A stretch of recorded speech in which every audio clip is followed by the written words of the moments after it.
Okay ma'am, okay आप बोलिए। देखिए, अंदर पूछताछ हुई और दो मुद्दे थे।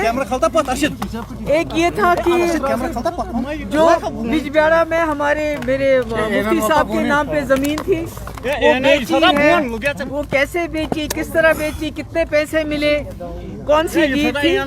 दूसरा, एज ए चीफ मिनिस्टर जो सीक्रेट फंड्स होते हैं उनको कहाँ खर्च किया, जो आप विडोज को पैसा देती थी उन विडोज की लिस्ट कहाँ से आती थी, उनकी निशानदेही कौन करता था, या आपने यूथ एंगेजमेंट के लिए अगर कोई पैसा खर्च किया तो आप बताइए कहाँ क्या हुआ, उसका कैसे हुआ। तो मुख्तसरन आप इसमें तो कोई रॉकेट साइंस की जरूरत नहीं है कि क्या हो रहा है कि एनीबडी जो थोड़ा बहुत dissent has been criminalised in this country.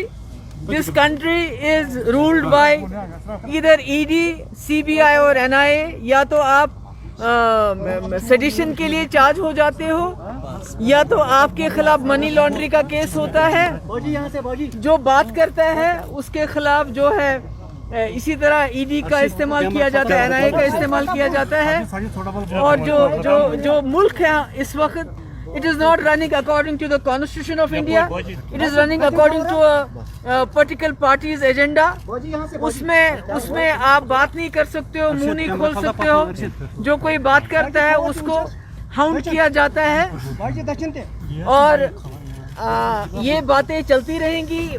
मैंने पहले भी कहा, dissent has been criminalised in this country.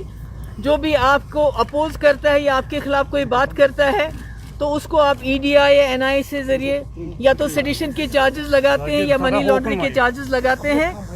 तो ये बातें मेरा ये है कि मेरे पास छुपाने के लिए कुछ नहीं है, मेरे हाथ बिल्कुल साफ हैं। और शायद यही वजह है कि इनको ढूंढते ढूंढते 2 साल लगे और अब मेरे वालिद के नाम की ज़मीन, मेरे वालिद का मकबरा, उस पर पैसा कितना खर्च हुआ और जो आपका सीक्रेट फंड है वो बेवाओं के ऊपर किन बेवाओं को देते थे, कैसे देते थे, तो ये सारी चीज़ें मुझसे पूछी गई। तो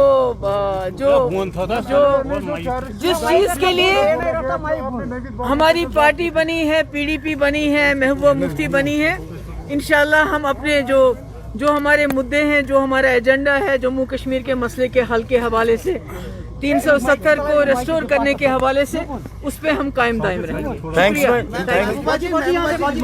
नवीद बाबू के चलिए, शुक्रिया बहुत।